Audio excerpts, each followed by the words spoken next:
Hey, church, this is the last Sunday before we hit Christmas. This is Sunday coming up, the 19th. 19th, Zeke? Mm-hmm. The 19th is Sunday, then we're going to do the 24th on Friday. And so I hope that you all can be part with us. We're going to take a break this week from the book of Esther. We're going to be looking at, because the book of Esther really doesn't deal with miracles or the names of God, we're going to go back into Philippians chapter 2, which deals with the incarnation and the life and the death of Jesus, and then how he humbled himself. That's part 1. And then we're going to look at how God exalted him in the present and the future. I should say that whenever we talk about the incarnation, if you've never heard the word incarnation before, we're not talking about a flower like a carnation.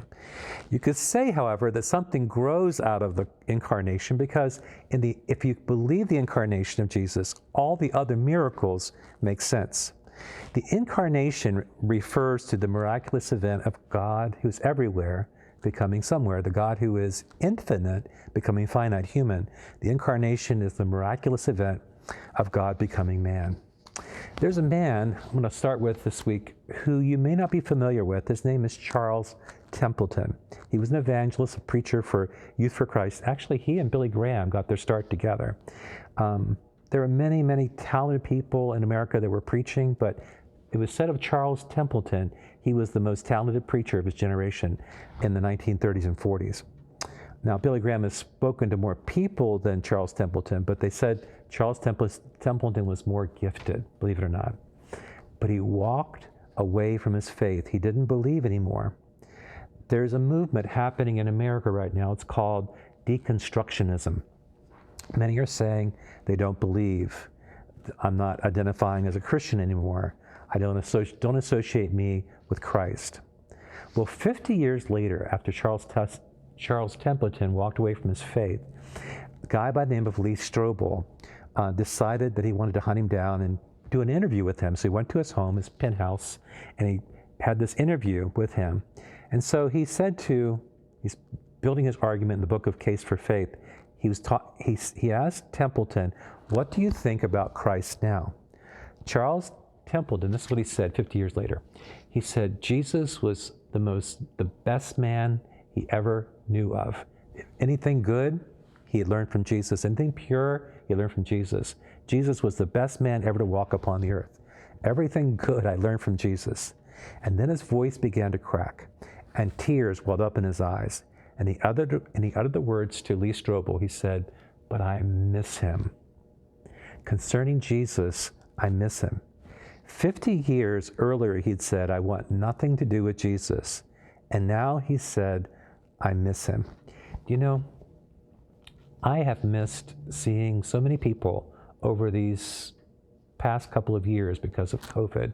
It just may be the week that you are to return this Sunday and to get back into the groove of coming to church, because the Bible says we're not to forsake the assembling together. We're supposed to gather to encourage and fellowship with one another, to hear the truth, to worship together. We got some amazing worship songs to sing, and this is an amazing text. I want you to read through Philippians chapter 2, verses 5 to 11, about how Jesus is going to humble himself in his birth, his life, his death, and then how God highly exalted him, because our intention is to bring exaltation to the person of Jesus this Sunday, this Christmas Eve, and beyond. We look forward to seeing you then. Welcome to week 4 of our Advent season, and we are celebrating the theme of peace this week. So we're going to do It Came Upon a Midnight Clear, and I hope that you sing along with us.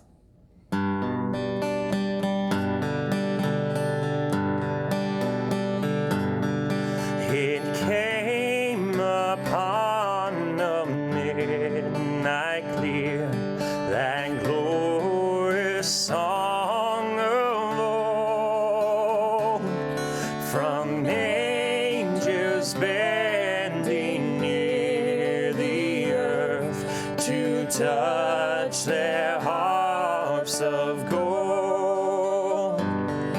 Peace on the earth, goodwill to men, from heaven's all gracious King.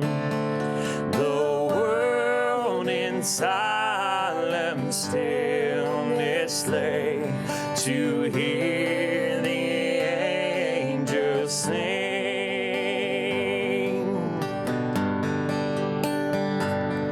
For lo, the days are hastening on, by prophets seen of old, when with the ever-circling years shall come the time foretold, when the new heaven and earth shall own the Prince of Peace, their King, and the whole world sing back the song which now the angels sing.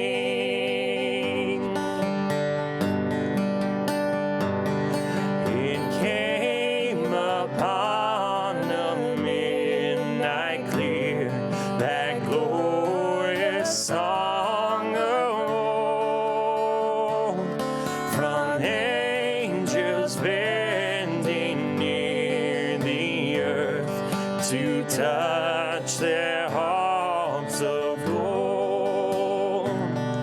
Peace on the earth, goodwill to men, from heaven's all gracious King. The world in solemn stillness lay, to hear the angels sing.